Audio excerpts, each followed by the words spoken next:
Welcome to my channel friends, thanks for joining friends. आज की video में आप हाइपर थायरॉयडिज्म इससे क्या मुराद है और थायराइड की ये किस्म है क्योंकि और इस किस्म के थायराइड से बचने के लिए क्या एहतियाती तदाबीर जो है वो आप जो है वो अपना सकते हैं। आज की वीडियो में आप ये जान पाएंगे। फ्रेंड्स, टॉपिक को स्टार्ट करने से पहले रिक्वेस्ट करना चाहूंगी, प्लीज चैनल को सब्सक्राइब जरूर कीजिएगा। इसके लिए सब्सक्राइब बटन पर क्लिक कीजिएगा, साथ बेल के आइकन पे भी जरूर क्लिक कीजिएगा। इस पर क्लिक करने से आपको हमारी हर नई आने वाली वीडियो की अपडेट मिल सकेगी और आप हमारी वीडियो जो है सबसे पहले देख पाएंगे। तो टॉपिक की तरफ आते हैं फ्रेंड्स के हाइपर थायरॉयडिज्म से क्या मुराद है।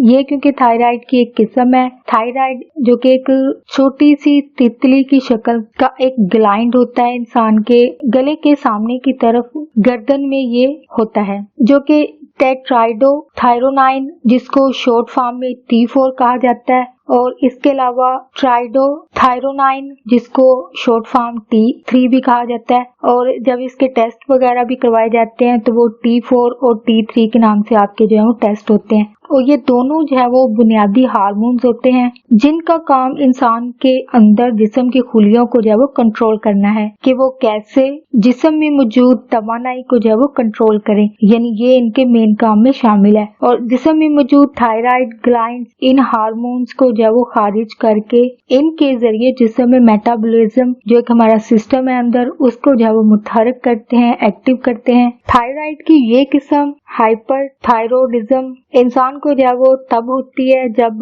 थायराइड यानी दोनों T4 और T3 को या फिर दोनों में से किसी एक को जो है वो नॉर्मल तादाद से ज्यादा जो है वो बनाने लगे। और इस ओवर एक्टिव थायराइड का फौरी इलाज और तशखीस करवाने से ही इसका इलाज जो है वो मुमकिन है या फिर इसकी अलामत को जो है वो कम किया जा सकता है, जो कि जारी बात है अनट्रीटेड होने की सूरत में इस बीमारी से होने वाली जो मजीद पेचीदगियां होती है या मिसाइल या कॉम्प्लिकेशन जो होती हैं उससे इंसान जो है वो बच सकता है, जो कि जारी बात है ट्रीटमेंट लेने की सूरत में ही मुमकिन है। थायराइड की इस किस्म से बचाव के लिए या बचने के लिए क्या एहतियाती तदाबीर आप अपना सकते हैं। फर्स्ट ऑफ ऑल तो अपनी ग़िज़ा का जो है वो आपको खास ख्याल रखना चाहिए, यानी ज्यादा कैल्शियम और सोडियम पर जो है वो आपको खास तवज्जो देनी चाहिए। और अपने डॉक्टर की हिदायत के मुताबिक ग़िज़ा जो है वो आपको कैसी खानी चाहिए, कौन से सप्लीमेंट आपको लेने चाहिए या फिर कौन सी वर्जिश आपको करनी चाहिए, ये तमाम चीजें अपने डॉक्टर की हिदायत के मुताबिक जो है वो करें।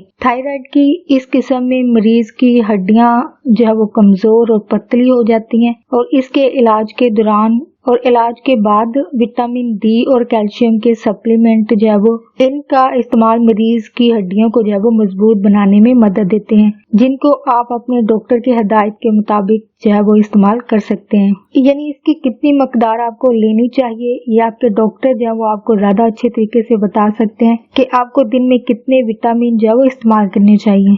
यानी इन शॉर्ट ये कह लीजिए कि आपको अपनी खुराक जो है वो इसका ज्यादा ध्यान थायराइड की इस किस्म के होने की सूरत में जो है वो यानी अपनी खुराक का जो है वो ज्यादा ख्याल और ग़िज़ा का ख्याल रखना चाहिए, जिनमें विटामिन सारी बातें आपको बता दिए गए हैं, इनका इस्तेमाल जो है वो ज्यादा काबिल तवज्जो है। होप फ्रेंड्स आज का टॉपिक आपके लिए इन्फॉर्मेटिव और इंटरेस्टिंग रहा, तो प्लीज मजीद अवेयरनेस और आगाही के लिए फ्रेंड्स एंड फैमिली के साथ वीडियो को शेयर लाजमी कीजिएगा। अगर कोई बात सीखने को मिली है, कोई बात इनको अच्छी लगी है तो प्लीज मेरी वीडियो को लाइक और शेयर लाजमी कीजिएगा। आपका वीडियो देखने के लिए बहुत शुक्रिया।